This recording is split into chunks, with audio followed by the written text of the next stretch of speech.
No teatro dos grandes confrontos mundiais, onde normalmente os scripts são previsíveis, onde os protagonistas são sempre os mesmos e onde a lógica tenta sufocar o imponderável, uma equipe sul-americana resolveu quebrar o roteiro.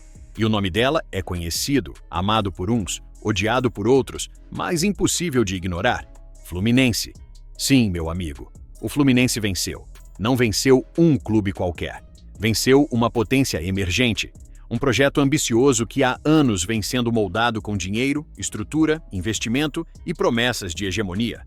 Um time que representa não só uma camisa, mas uma região inteira que quer ser reconhecida como potência global no futebol. E venceu com autoridade, com sofrimento, com técnica, com sangue nos olhos. Venceu por 2-1, mas o placar, por incrível que pareça, nem conta toda a história. Porque o que se viu em campo foi um embate de mundos, de estilos, de filosofias, um confronto entre o futebol de essência e o futebol de engenharia. E no final, quem sorriu foi quem joga com alma. Mas o que ninguém esperava era a repercussão, as declarações, o tom, a sinceridade cortante de quem perdeu e não soube esconder a frustração. Sim, as falas do técnico e dos jogadores do Al Hilal foram um show à parte, um misto de admiração, irritação, surpresa e até uma pontinha de inveja. Prepare-se, porque o que foi dito nos bastidores pode mudar tudo. Pode incendiar a semifinal e pode, acima de tudo, mostrar que o mundo está começando a olhar diferente para o futebol sul-americano. Logo após o apito final, enquanto as câmeras focavam nos sorrisos tricolores e na celebração da classificação, os microfones captavam algo ainda mais interessante: o silêncio dos derrotados. Mas, como todo silêncio diz muito, bastou a primeira pergunta para o técnico do Al Hilal soltar uma frase que virou manchete. Eles não têm a estrutura que nós temos, não têm os recursos, mas têm algo que ninguém consegue comprar: coragem. E foi aí que tudo começou a escalar. A coletiva de imprensa, que normalmente seguiria o tom burocrático do "vamos avaliar, fizemos o nosso melhor e bola pra frente", virou palco de confissão. O treinador adversário parecia não conseguir esconder o incômodo com o que havia acabado de presenciar. Eles nos colocaram numa zona desconfortável. Jogaram com inteligência e com uma intensidade que não esperávamos. Achávamos que seria uma questão de tempo até dominarmos a partida. Mas o tempo passou, e quem dominou foram eles. Era visível. O time azul estava engasgado, não por causa do resultado em si, mas porque haviam entrado em campo com a certeza da vitória. E foram surpreendidos por algo que não cabia nos gráficos táticos nem nos relatórios de análise: a alma. Um dos atletas do Al Hilal, com semblante pesado, foi ainda mais direto ao responder um jornalista: "Estudamos muito o Fluminense. Sabíamos que era um time técnico, mas não esperávamos essa postura. Eles vinham com essa fama de toque de bola, posse, cadência. Mas ontem, eles jogaram como se fosse a última partida da vida deles." Outro completou: "A intensidade deles nos primeiros 15 minutos foi sufocante. Parecia que estavam com mais jogadores em campo." Mas talvez a frase mais emblemática tenha sido dita já nos corredores do estádio, fora da zona mista, vazada por uma equipe de TV internacional. "A gente pensou que seria um jogo de controle, mas eles não quiseram ser controlados." Essa fala, que ecoou em várias redes sociais, foi interpretada por muitos como um elogio disfarçado. Outros viram como crítica à própria abordagem tática do Al Hilal. Mas o fato é, o Fluminense desestabilizou emocionalmente uma equipe inteira, e isso ficou evidente no pós-jogo. O técnico, ao tentar reorganizar a linha do discurso, foi perguntado sobre a próxima fase do torneio. Disse que desejava boa sorte ao Fluminense, mas com um tom que misturava respeito e provocação. "Eles têm uma semifinal difícil pela frente. Vamos ver se esse estilo deles aguenta contra um time europeu." Foi o suficiente para acender ainda mais os debates nas redes sociais. Era apenas uma observação técnica? Ou já uma tentativa de deslegitimar a vitória e criar pressão sobre o próximo adversário? A imprensa internacional não perdeu tempo. Vários veículos estamparam manchetes sobre a raiva elegante dos árabes. Um deles escreveu: "A equipe que investe milhões se viu travada por um time que investe em identidade." Outro jornal, com mais acidez, publicou: "O time do dinheiro perdeu para o time da ideia." E as reações seguiram escalando.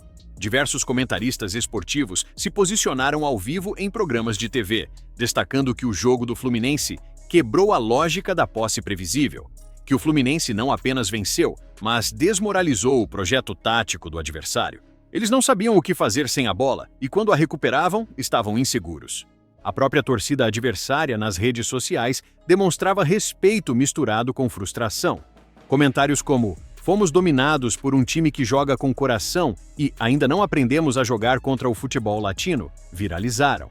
Em grupos de torcedores, multiplicaram-se debates sobre a necessidade de rever o modelo de jogo.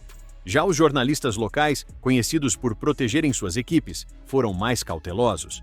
Um dos colunistas mais influentes escreveu: "A derrota foi técnica, mas principalmente emocional. O adversário jogou com nervo, com alma, com identidade. E isso, infelizmente, nós ainda não sabemos replicar." Mas entre todos os depoimentos, talvez o mais simbólico tenha vindo de um dos líderes do elenco derrotado. Com voz embargada, ele resumiu a partida em uma frase que rodou o mundo: "Eles estavam jogando por algo maior. A gente estava jogando por resultado." Essa frase foi repetida exaustivamente nas transmissões da noite, nos programas pós-jogo e nos comentários da manhã seguinte. Era o resumo perfeito da partida. De um lado, um time que não se contentava em participar, queria marcar história. Do outro, um projeto de sucesso que, talvez, subestimou o peso do coração. Enquanto isso, no vestiário tricolor, o clima era de euforia contida. Sabiam que haviam vencido um gigante, sabiam que estavam entre os 4 melhores do mundo, mas sabiam também que nada estava ganho. O próximo adversário é um dos mais poderosos do planeta, e eles precisam manter a mesma intensidade. Porém, uma coisa é certa: o recado foi dado, e o mundo ouviu, inclusive os técnicos e jogadores do Al Hilal. A semifinal agora promete ser ainda mais simbólica, porque o que o Fluminense fez não foi apenas eliminar um favorito, foi desestabilizar um discurso. Foi mostrar que o futebol sul-americano ainda pulsa, ainda responde, ainda resiste. A partida já acabou, o placar já foi registrado, a ficha já caiu, mas as palavras continuam ecoando. O que o técnico e os jogadores do Al Hilal disseram após a derrota não foi só desabafo, foi um espelho, um reflexo de um sistema que, por mais estruturado, ainda não compreende totalmente o imprevisível. O Fluminense venceu, mas venceu mais do que um jogo. Venceu uma ideia, venceu a desconfiança, venceu a lógica do favoritismo sem contestação. As falas dos adversários escancararam o quanto ainda subestimam o futebol jogado com alma, com improviso, com sangue quente, e o quanto isso pode desestabilizar até os projetos mais friamente calculados. Agora, o mundo inteiro se pergunta: será que o Fluminense pode ir ainda mais longe? A semifinal contra o Chelsea já começa antes mesmo de o juiz apitar. Começa nas análises, nas reuniões, nos vestiários, porque todos viram o que o Fluminense é capaz de fazer. E principalmente todos ouviram o que os derrotados disseram. Eles jogaram como se estivessem representando algo maior, e talvez estivessem mesmo. Essa frase, dita com pesar, virou a maior verdade da noite. O Fluminense, com seus defeitos, com suas limitações, com sua ousadia, deixou de ser coadjuvante e passou a ser protagonista. E isso, meus amigos, nem todas as planilhas do mundo conseguem prever. Agora é esperar. Porque se tem uma coisa que aprendemos ontem, é que o impossível virou apenas mais um obstáculo emocional.